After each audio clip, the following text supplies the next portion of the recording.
নোয়াখালীর বিভাগীয় আন্দোলনের আসল রহস্য কি জানেন? এই ভিডিওটা দেখেন, তাহলে বুঝতে পারবেন তাদের বিভাগীয় আন্দোলনের আসল রহস্য কি। আমাদের মূল ফোকাসটা যদি নোয়াখালী বিভাগ বাস্তবায়নের চাইতে কুমিল্লাতে অংশীদার না হওয়ার জন্য রাখি, আমরা যদি আমাদের চট্টগ্রামে থাকার ব্যাপারটা জোরালো করি তাহলে কুমিল্লাটা আটকাই যাবে।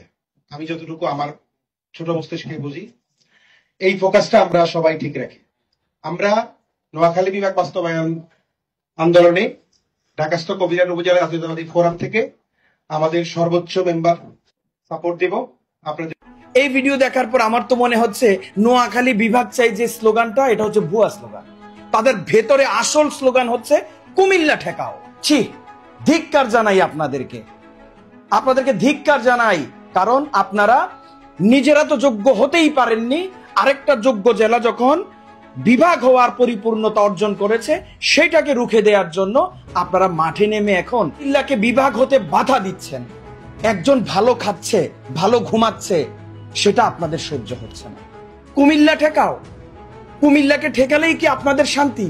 এত হিংসা কেন আপনাদের মনে? এত হিংসা কেন?